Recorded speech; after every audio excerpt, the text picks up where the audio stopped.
Chapter 5. Wrapping up in the Western capital. Shall I take that to mean I should come to the capital sometime? Gyokuin asked. Yes, that would be correct, Jinshi responded. They were in Gyokuin's annex, a pleasant, cool place facing a pond. It was just the two of them. Basen and their various bodyguards were outside. Neither man had anything resembling a weapon. This was their chance to talk to each other in complete and full confidence. Jinshi reflected on how difficult this was as he picked his words. He was the emperor's younger brother, and though Gyokuin might be the empress's father, Jinshi still outranked him. The problem was, he constantly felt like he was about to slip back into the more deferential tone of a eunuch. Everyone else had gone, leaving Jinshi and Basen in the Western capital, where Jinshi proceeded to take care of one thing and then another, diligent, methodical. Yes, it's just as you imagine. Especially considering the accession of Empress Gyokuyu, the feeling is that it would be best if you had a name as soon as possible. The consort had become empress, but her official presentation had been delayed on two grounds. 1, that Empress Gyokuyu had thick Western blood, and 2, that Gyokuin still lacked a family name. There wasn't much to be done about the former, but as to the latter, the obvious solution was simply to hurry up and give him one. The subject ought to have been addressed sooner, but with so many guests, it ended up being put off until after everyone had gone home. Gyokuin had probably known this was coming. The idea had been in the air, and the more perceptive might have guessed Jinshi would do something like this. Jinshi had wondered if Uryu might try to object, but the incident with his own daughter had left him without a leg to stand on. Lishu might have been a family member, but she was also the emperor's consort, and acting maliciously toward her would be neither permitted nor forgiven. Worse was his transparent attempt to destroy the evidence. And this when consort Lishu's ladies-in-waiting at the rear palace still played pranks on her on a regular basis. And to top it all off, Uryu himself seemed far more partial to Lishu's older sister. Normally, this would have brought punishment down upon their heads, but consort Lishu hadn't wanted that. So instead, the matter was dropped and the Yu clan was left owing a favor. Gyokuin looked briefly thrilled to know he would be granted a name, but then his eyebrows drooped. Jinshi couldn't be sure whether it was an act or a genuine reaction, but either way it meant he wasn't going to simply accept the offer wholeheartedly. Jinshi understood perfectly well why that was, but he pretended not to. Is something the matter? He asked. No, it's simply. Again, this means I would have to go to the capital. Does it not? Yes, it does. Even the most urgent trip from the western reaches to the capital and back would take at least a month, a difficult prospect for Gyokuin, who was supposed to be governing this area. Yet he also understood that he didn't have the option of turning this offer down. Gyokuin had a son, a man substantially older than Empress Gyokuyu by another woman. Although unlike the Yu children, Gyokuyu and her brother seemed to get along. I do have a son, and if all seems quiet, he shouldn't have any trouble here in my stead. Yes, if all seemed quiet. There was the rub. It was very clear why Gyokuyu had been made empress. The emperor wished to focus on what was happening in the west. Beyond the western capital was the land of Shao. Shao was not such an issue in and of itself. The real problem was the country that stretched above it, Hokueren. The emperor would bind himself to Gyokuin's clan in order to strengthen the western border, but if anything were to happen while the clan leader was away, well, the prospect was frightening. Neither could Gyokuin's son travel to the capital in his father's place. It was expected to be the head of the clan who appeared to receive the name. Some argued for ignoring such moldy old customs, but it was Empress Gyokuyu who was likely to suffer if her father chose to break with precedent. Gyokuin was and had always been a functionary from the western capital. He held a fair amount of territory, to be sure, but in the eyes of many officials in the royal capital, he still occupied a provincial post on the fringes of the country, no matter how much land it might come with.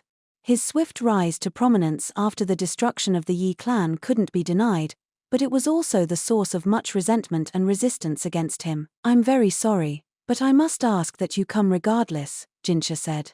He did feel for the man, but it was the only way. Jinshi, as well as the emperor, knew they were asking something almost impossible of Gyokuin, but the demand didn't come from them. It came from the high officials in the capital.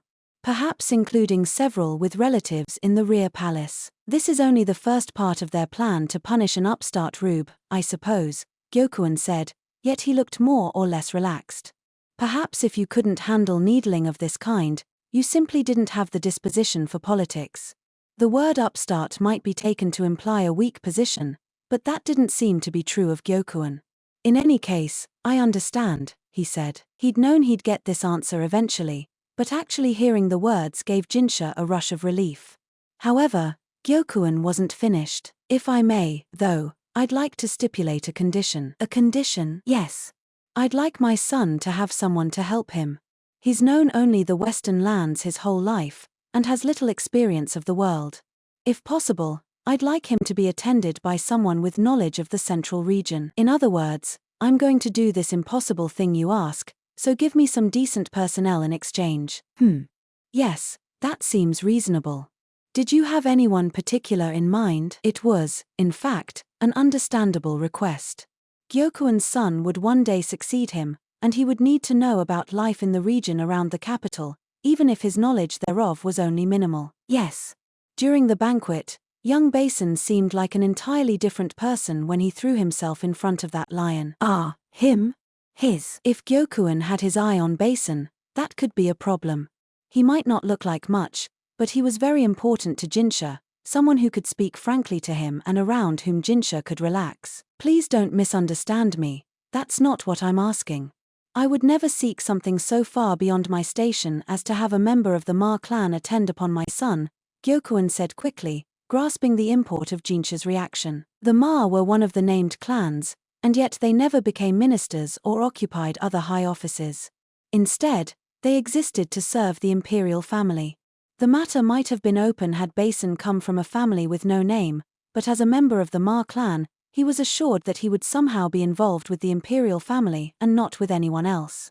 Gyokuin was quick to deny that he was asking for a member of Basen's clan to help him, because to do so would have been to claim that his family was co-equal with the emperor's, a claim that would have bordered on treasonous. I was merely impressed, Gyokuin continued.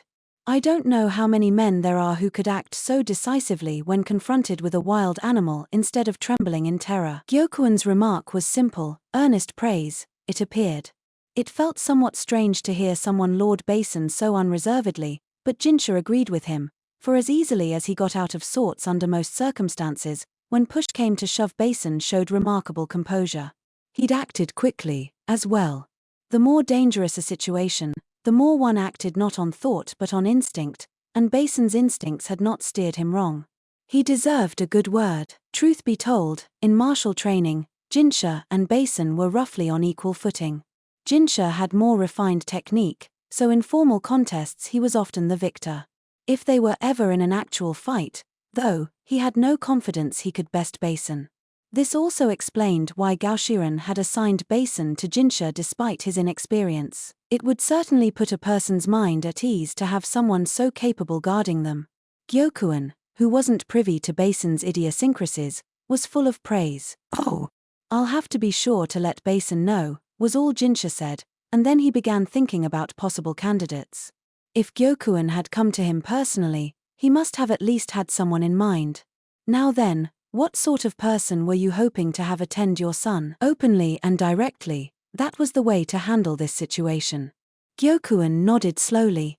I was hoping I might ask for someone in the capital. Oh, and who might that be? Did Gyokuin have some acquaintance in the capital city, or had Empress Gyokuyu put in a good word for somebody? The Empress was a sharp-eyed woman, and it wouldn't have surprised Jinshi if she'd found some good help and was trying to send them back to her home. Gyokuin smiled and then said something unbelievable. Perhaps you could prevail upon Sir Laken in this matter. It was all Jinshi could do to keep the dismay off his face. After he parted ways with Gyokuin, Jinshi returned to his guest room and slumped on the couch. That should be the last of it, he said. Yes, sir. If Gaoshiren had been there, Jinshi might have taken the opportunity to get a wide variety of complaints off his chest, but no, only Basen was present. He, too, seemed on edge, sighing audibly. The capital could be suffocating in its own way, but it was better than being stuck here. Jinshi at least felt a little easier having sent consort Lishu and the others on ahead. His one miscalculation had been allowing the apothecary girl to be taken away just because someone had played the older brother card. Admittedly, her absence was a relief in one way, but at the same time, it unsettled him. Yet he could practically see what the girl, almost a full shaku shorter than him, would do to him if he hurried now. He would have to make the most of this situation. "Would you like some fruit juice, sir?" Basen asked. "Yes, thank you." Basen falteringly got the juice ready. While Jinshi was away, servants came in to make the bed and take care of other sundry tasks, but when he was in the room, Jinshi preferred servants not to enter unless absolutely necessary. It wasn't that he didn't trust the staff of Gyokuin's house, he'd simply had enough unpleasant experiences in the past that he preferred to avoid the presence of servants. Perhaps Gyokuin had found this out via Empress Gyokuyu, for no member of the household staff appeared at Jinshi's door unless he summoned them. As far as testing his food for poison, the bodyguard outside would take a mouthful, and Basen would have another. It was largely for form's sake. Against a slow-acting poison, the exercise would be pointless. As far as that went, he would just have to trust Gyokuin. Jinshi let the sour juice sit on his tongue as he vacantly contemplated the next day. He would finally be able to return to the capital, and going back should be a much quicker trip than coming out here had been. Jinshi personally preferred traveling by land to going by ship, but if it could save that much time, then by ship it was. He did want to hurry and get home, but people here kept drawing things out with him, hoping to get his attention. His return date had slipped in part because of the commotion at the banquet and later the matter of the funeral, but there was also just plain old politicking involved. Perhaps that was part of why Gyokuin had left his own business until now. In the western capital, his name made it easy to get away. One need only say, "I'm afraid I have a meeting with Gyokuin after this." Nonetheless, there was no end of people who brought their daughters or younger sisters to pour drinks for him, or who came accompanied by foreign-looking women oozing exotic beauty. Some of their perfumes must have contained aphrodisiac ingredients, because Basen, who was particularly sensitive to such things, didn't touch his drink. He simply sat there, red all over. He was convenient, in a way, as a sort of litmus test. Even though Basen was Jinshi's milk brother and an old friend, there were still some criticisms of him Jinshi could have offered. The other day, during the incident that had invited such a terrific misunderstanding on Arduo's part, Jinshi had thought that perhaps Basen had finally grown up a little, but he seemed to have been wrong about that. The young man remained a late bloomer when it came to women his own age. Only with Maomao did he seem completely at ease, and in a way, that might only have been a sign that he couldn't imagine himself breaking her. Jinshi himself felt that, notwithstanding her imperviousness to poisons, she was still a small and delicate-looking girl who seemed as fragile as the next young woman, but strangely, he found he couldn't imagine her breaking like that. Maybe because he'd seen her laugh uproariously as she took poison, or come back from being kidnapped looking as calm as if she'd been away running errands, and on and on. Simple enough. Basen didn't see the apothecary girl as a woman. But Jinshi was conflicted. By Basen's age, his father Gaoxian had already had 3 children. To think that a man so clearly, active among women should have a son like this. And Basen's older sister and older brother were already married. Jinshi drained his cup and looked at Basen. "Aren't you being pestered about getting married yet?" Basen frowned, caught off guard by Jinshi's question. It was plain to see. Basen's mother had been Jinshi's nursemaid, so he was well acquainted with the type of person she was, a woman forceful enough that Gaoxian sometimes described his own wife as a scary lady. Basen paled and began sweating profusely, even trembling.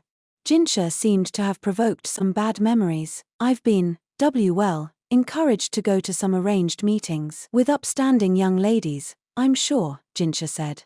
His expression didn't change, but inwardly he grinned. The questions had all been coming his way lately. It was fun to be on the giving end for once. "You were at least shown portraits of them?" "Yes. I was willing to look, if nothing more," Basen said. Perhaps that was wise. A picture could easily improve upon reality. One could very well be talked into a meeting on false pretenses, after which the other side might try to claim Basen was committed. And Basen, being who he was so hard-headed that once a relationship like that had been established, he would probably feel responsible to the woman for the rest of his life. Basen's brow furrowed and he looked conflicted. He cast his eyes down and stared at his bandaged right hand. After a long moment he said, "I'm still so inexperienced. I think it may be a little soon for me to be thinking about women." It was a truly pathetic pronouncement, but as Jinshi watched Basen, he regretted teasing his friend. Is that still bothering you? He asked. Basen didn't say anything. Jinshi knew. Basen's discomfort around women had something to do with his mother and his older sister. And, in a way, Jinshi as well, because Basen's own mother had spent all her time tending Jinshi. Basen had been looked after by his sister, 2 years older than him, and a serving woman. It's practically a child's job to beg and plead and indulge his own desires, but things were a little different with Basen. Sometimes a warrior in battle would transcend mere training. In a moment of crisis, his enemy's movements might appear slow, or he might seem immune to pain. Typically, such powers were gained from endless honing of himself as a warrior, but Basen seemed to have been born with them. Was it just coincidence, or did it come of being the son of a household with a military tradition stretching back centuries? Whichever, Basen's abilities could only be called something instinctive. Once, when Basen had been set on seeing his mother, those abilities had been turned upon his sister and the serving woman. Usually, they were able to talk him down from his tantrums, but not that time. With his child's hand, small and red like a maple leaf, Basen had grabbed his sister's arm and broken it. He had been just 6 at the time, and he broke one of his own fingers in the act. He was so strong, the kickback from his own action had been just that powerful. On account of that incident, Basen began to live separately from his older sister and brother. Jinshi first met him shortly after that, and initially considered him a rather cold and distant person, but of course he was. Jinshi had all but stolen his mother from him. That they were then to be instructed in swordsmanship together was partly to foster closeness between them, and partly an act of mercy toward Basen. Jinshi first heard this story when he was more than 10 years old, after Gaoshiren had seen him teasing Basen for trying to keep his distance from the ladies-in-waiting. Women are such fragile creatures, Basen said. I think it's too soon for me. What could Jinshi say to that? There was nothing. Instead, he held out his cup, silently asking for more juice.